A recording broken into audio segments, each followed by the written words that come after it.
साथियों, अमेरिका और ईरान के बीच तनाव इस समय अपने सबसे खतरनाक मोड़ पर खड़ा है। हाल ही में इजराइल के प्रधानमंत्री बेंजामिन नेतन्याहू ने संकेत दिए हैं कि लेबनान के बाद अगला बड़ा टकराव ईरान के साथ हो सकता है। यह सिर्फ एक राजनीतिक बयान नहीं है, बल्कि आने वाले समय की संभावित जंग की आहट है।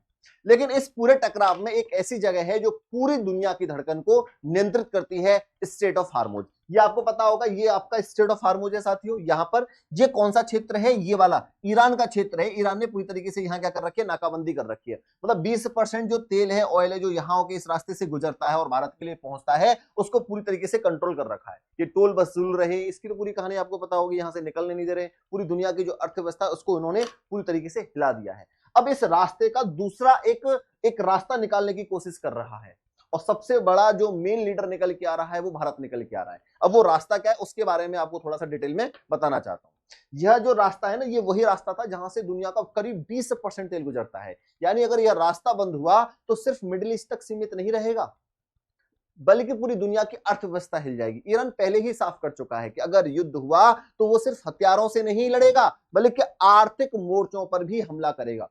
तेल सप्लाई रोकना, टोल टैक्स लगाना, और जरूरत पड़ी तो इस रास्ते को पूरी तरह बंद करना, ये सभी विकल्प उसके पास मौजूद है। अब जरा सोचिए, अगर हार्मुज बंद हो जाए तो क्या होगा? पेट्रोल डीजल के दाम आसमान छू जाएंगे, सप्लाई चेन पूरी तरीके से ब्रेक हो जाएगी, और बड़े बड़े देशों की अर्थव्यवस्था डगमगा जाएगी। अमेरिका, यूरोप और चीन जैसे देशों के लिए यह किसी बुरे सपने से कम नहीं होगा साथियों। लेकिन इसी डर के बीच एक ऐसा प्लान सामने आया है जिसने इस पूरे खेल को बदल दिया है। यह प्लान है India middle east Europe economic corridor, यानी IMEC। इसको समझना बहुत जरूरी है साथियों आप लोगों के लिए। यह सिर्फ एक ट्रेड रूट नहीं है, बल्कि एक पूरी रणनीति है जो हार्मुज पर निर्भरता को खत्म करने के लिए बनाई गई है। इस कॉरिडोर के जरिए भारत, खाड़ी देशों और यूरोप को एक मल्टी मॉडल नेटवर्क से जोड़ा जा रहा है।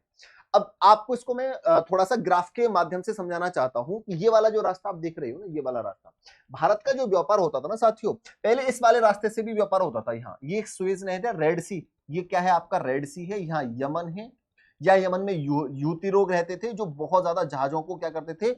परेशान करते थे, यहाँ आतंक मचा देते, लूट करते थे, आराम से जहाजों को यहाँ से गुजरने नहीं देते थे। ये हुती लोग जो थे यमन में जो बैठे हुए थे। और प्लस एक आपका ये सुएज नहर जो यहाँ बना रखी है, यहाँ पहले रास्ता नहीं था, ये समुद्री मार्ग था नहीं, क्लोज था, पहाड़ों से पूरी तरीके से बंद था। तो इसको बहुत ज्यादा मतलब पैसा खर्च किया गया, तब जाके इस रास्ते को क्लियर किया गया था। तो ये रास्ता बहुत ज्यादा महंगा होता है क्योंकि यहाँ टोल लगता है, और जहाजों की लंबी कतार लगी रहती है, जहाजों को यहाँ से गुजरने में बहुत दिक्कत होती है। फिर यहाँ से जहाज जाते हैं तो फिर यहाँ से एंट्री करने में बहुत ज्यादा दिक्कत होती है इस सुएज नहर पर। तो यहाँ बहुत ज्यादा मतलब पैसा खर्च होता है। जब व्यापार करोगे पैसा खर्च होगा तो उसकी कीमत बढ़ेगी।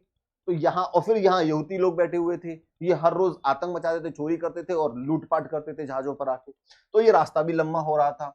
अच्छा, एक रास्ता आपका ये था, ये वाला रास्ता था जो स्टेट ऑफ हार्मुज से निकलता हुआ और निकल रहा था मिडिल ईस्ट के लिए, यूरोप तक जा रहा था। इस रास्ते पर यहाँ कौन बैठा हुआ है? ये ईरान बैठा हुआ। तो ये दोनों रास्ते की ब्लॉकेज हो गई। अब इन दोनों रास्तों की ब्लॉकेज का एक तीसरा इसका एक रास्ता निकाला है। वो रास्ता क्या है उसे आपको थोड़ा सा समझना पड़ेगा इस मैप के माध्यम से। ये आप समझो कि भारत के दो पोर्ट हैं, एक मुंबई है, एक गुजरात में है। तो यहां से क्या होगा दोस्तों, ये स्टेट ऑफ हार्मुज है। स्टेट ऑफ हार्मुज से पहले ही, स्टेट ऑफ हार्मुज से पहले ही यूएई के क्षेत्र के माध्यम से इन्होंने एक नया रास्ता निकाला है कट करके। ये रास्ता यहां से ये ऐसे जाएगा समुद्र में होते हुए, फिर समुद्र में होते हुए, ये समुद्री रास्ता है, पूरा समुद्री रास्ता है। समुद्री रास्ते के बाद ये फिर रेल का एक नेटवर्क बनाएंगे, और रेल का नेटवर्क जो होगा यूएई से गुजरता हुआ कहां जाएगा? सऊदी अरब हो जाएगा। यहाँ बीच बीच में पोर्ट पड़ते रहेंगे, ठीक है, ये जगह जगह पड़ते रहेंगे, फिर ये सऊदी अरब में आ जाएगा। और सऊदी अरब के बाद ये सीधा रेल नेटवर्क होगा। यहाँ सड़क होंगी, रेल बिछाई जाएंगी, रेल की पटरियां होंगी, बीच में कुछ रेगिस्तानी इलाका भी पड़ेगा। तो यहाँ से जहाज गुजरते हुए, ट्रेन गुजरते हुए कहां पहुंचेगी? यहाँ पहुंचेगी। हदिता नाम की एक पोर्ट है वहां पर, और वहां से सीधा कनेक्शन किया जाएगा किसके लिए? इजराइल के लिए। इजराइल की जो ये जगह है, ये पोर्ट है, उसका नाम क्या है? हाइफा है।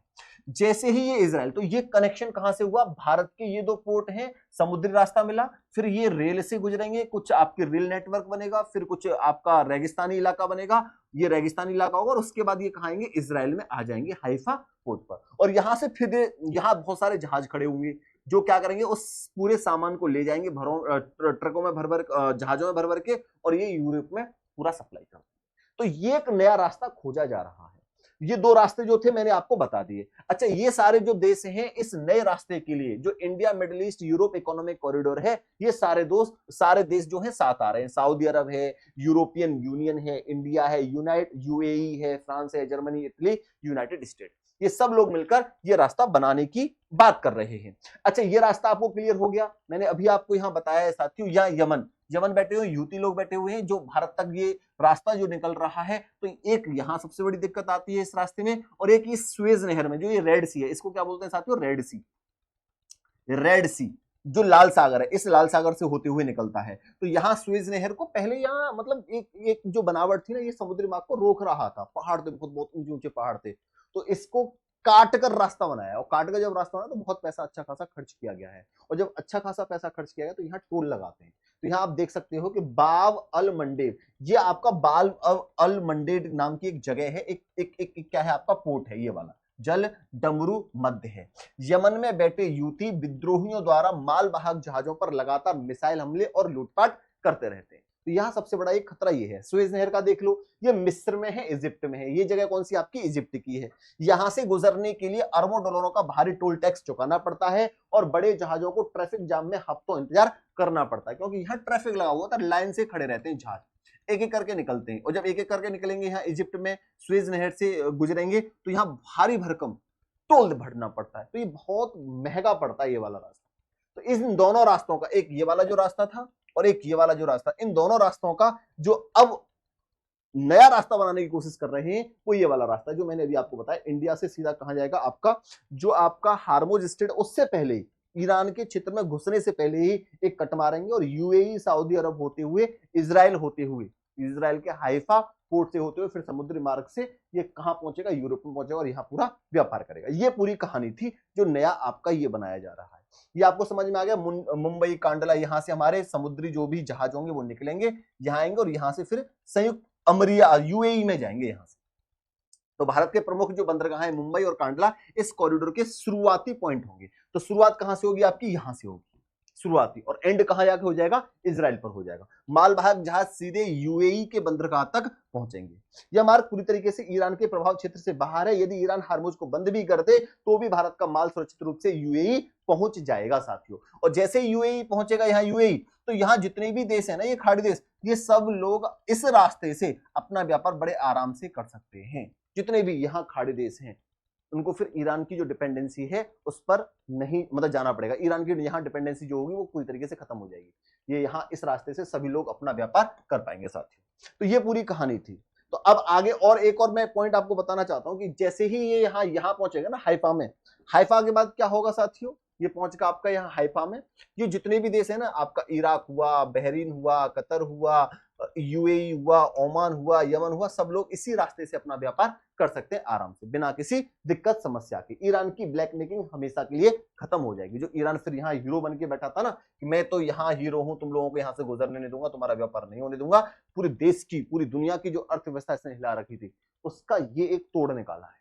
ठीक है जी। तो ये मैंने पूरी कहानी आपको समझा दी। और जैसे ही ये हाइफा पोर्ट पर आएंगे, फिर यहां से ये किस में जाएंगे? समुद्री मार्ग के थ्रू, फिर ये आगे निकल जाएंगे यूरोप के लिए। ये पूरी कहानी आपने यहाँ देख ली है। अच्छा, आगे इस वाले रास्ते को देख लो कि ये हाइफा है जो अभी बताया था इजराइल में, ये समुद्री मार्ग से कहां जा रहा है? आपका सीधा यूरोप में जा रहा है। मतलब यमन के यूती विद्रोहियों का डर खत्म होगा, सुएज नहर के ट्रैफिक जाम से हमेशा के लिए आजादी मिल जाएगी। तो दो रास्ते थे, उन दोनों रास्तों से हमें क्या मिल जाएगी? पूरी तरीके से आजादी मिल जाएगी। ये दो रास्ते थे ना, आप यहां देख सकते हो, ये दो रास्ते थे। एक रास्ता ऐसे निकल रहा था और एक रास्ता आपका ऐसे निकल रहा था, सुएज नहर में होते हुए। तो यहाँ यमन वाले लोग बैठे थे, यहाँ सुएज नहर में टोल टैक्स वसूला जा रहा था, लंबा ट्रैफिक रहता था, लोग सबसे ज्यादा परेशान रहते थे, जहाजों की लंबी कतार लगी रहती थी। उसके बाद टोल भरो, फिर वो निकलने देते थे, फिर यहाँ आते थे, फिर यहाँ मिसाइल अटैक हो रहे हैं, लूटपाट हो रही है, तब जाके वो भारत पहुंचा। तो बहुत महंगा ये सिस्टम पड़ता था। फिर यहाँ रोज आए दिन आपको पता ही है ईरान के साथ क्या हो रहा था, उन्होंने बीच का रास्ता ये निकाल दिया, यहाँ से निकलो। तो इन सभी देशों को फायदा है, किसी के ऊपर कोई डिपेंडेंट नहीं रहेगा। तो यहाँ ये अपने पोर्ट को विकसित कर लें, यहाँ सऊदी अरब वाला जो रास्ता है ये अपना यहाँ ही वाला रास्ता बना लें, इजराइल वाले अपने पोर्ट को विकसित कर लें। इस तरीके से पूरा रास्ता अपने अपने देश में अगर डेवलप कर लेंगे तो कोई दिक्कत समस्या होगी नहीं, फिर ये दोनों विवाद जो है वो खत्म हो जाएंगे। तो ये पूरा मामला था जो मैंने आपको यहाँ समझा दिया है। अब आगे एक लास्ट चीज और देख लो, यहाँ चाइना का जो एंगल है, वो चाइना का एंगल आपसे क्या कह रहा है, इसको भी एक बार समझना। तो ये आपको पता ही लग गया। अब चाइना वाला मामला और देखो, ये चाइना है, चाइना ने एक अफगानिस्तान होते हुए, टर्की होते हुए यूरोप के लिए एक रास्ता बना रखा है। अगर ये दोनों रास्ते बंद होते, भाई एक रास्ता तो ये था, यहाँ स्वेज नहर थी आपकी, यहाँ यूती लोग बैठे थे और यहां से इंडिया के लिए ऐसे निकल रहा था, एक रास्ता आपका ये था। अगर ये दोनों रास्ते यहाँ बंद हो जाते तो हमारी डिपेंडेंसी फिर किस पर होती, यूरोप में पहुंचने के लिए ये चाइना जो कॉरिडोर है इस पर रहती। तो ये चाइना कॉरिडोर को भी, तो चाइना भी अपने आप को वो ना समझे कि भाई हम ही सब कुछ है, अब तुम्हें हमारे पास आना पड़ेगा, इस रास्ते से अगर व्यापार करना है यूरोप में तो इस रास्ते से गुजरना पड़ेगा। तो उसके लिए भी एक तोड़ है कि भाई बीच से एक रास्ता निकाल दिया जाए। तो इनका एक चीन का BRI और भारत का एक काउंटर स्ट्रोक है कि भाई तुम्हारे इस BRI पर हम डिपेंड नहीं रहने वाले, आप चाइना वाले ज्यादा घमंड में मत रहना। चीन की चाल थी, चीन पहले से ही अपना व्यापारिक जाल belt and road initiative BRI, belt and road initiative बिछा रहा है अफगानिस्तान और टर्की के रास्ते। अगर स्वेज नहर और हार्मुज स्थायी रूप से बंद हो गए तो पूरी दुनिया का व्यापार के लिए चीन के रास्तों पर निर्भर होना पड़ेगा। इसलिए भैया इस रास्ते पर निर्भर ना होना पड़े जो ऑलरेडी चाइना विकसित कर रहा है इस रास्ते को, इसलिए हमें क्या निकालना पड़ेगा, IMEC। चीन के इस एकाधिकार को तोड़ने के लिए भारत और अमेरिका का सबसे बड़ा और सटीक रणनीतिक जवाब है साथी। ये बात समझ में आ गई। अच्छा, इसमें इजराइल का रुख तो साफ है कि भाई इस जो रास्ता हमने निकाला है, जो ट्रेड रास्ता निकाला है व्यापार के लिए, जो रास्ता निकाल रहा है, इस पर जल्दी से जल्दी काम स्टार्ट कर देना चाहिए। युद्ध के भारी खतरे को देखते हुए वे चाहते हैं कि इस सुरक्षित वैकल्पिक को मार्ग पर तुरंत काम शुरू करना चाहिए। लेकिन सऊदी अरब क्या कह रहा है कि वर्तमान जो अस्थिरता आ रही है के कारण अभी काम शुरू करने में हिचकिचा रहे हैं। उनका लक्ष्य इस प्रोजेक्ट को विजन 2030 के तहत धीरे धीरे पूरे करने का है। बस सऊदी अरब का ये एक अड़ंगा आ रहा है, वो भी इंटरेस्टेड हैं, लेकिन अभी वो थोड़ा सा स्लो प्रोसेसिंग में इस काम को करना चाहते हैं। तो आप लोगों की क्या राय है एक बार जरूर बताइए। अगर ये रास्ता निकल गया ना साथियों, तो सबसे बड़ा फायदा किसको होगा, भारत को होगा कि यूरोप तक सीधा और तेज और पूरी तरीके से सुरक्षित निर्यात कर पाएंगे। इजराइल हाइफा पोर्ट के कारण वैश्विक व्यापार को निर्विवाद केंद्र बनाना चाहता है। मिडिल ईस्ट की बात करें साथ ही, तो रेल ट्रांजिट और पार्सल हब बनने से अरबों डॉलरों का नया मुनाफा होगा, क्योंकि यहाँ ट्रांजिट बनेंगे, रेल ट्रांजिट, पार्सल हब बनेंगे, तो पूरा मिडिल ईस्ट का ही तो सेंटर बनेगा, तो इनको बहुत ज्यादा फायदा होने वाला है। और यूरोप सस्ती, तेज और सुरक्षित सप्लाई चेन की गारंटी होगी। यूरोप में आराम से सारा सामान सप्लाई होता रहेगा और वो भी सस्ता होगा। तो IMC सिर्फ एक रास्ता नहीं है, यह एक ऐसा हथियार है जो बिना गोली चलाए युद्ध के समीकरण बदल सकता है। क्या सऊदी अरब को इसमें अब तेजी लानी चाहिए या नहीं लानी चाहिए, कमेंट बॉक्स में अपनी राय जरूर दीजिएगा। और जो भी लोग नए हैं चैनल को सब्सक्राइब एक बार जरूर करिएगा। धन्यवाद साथियों।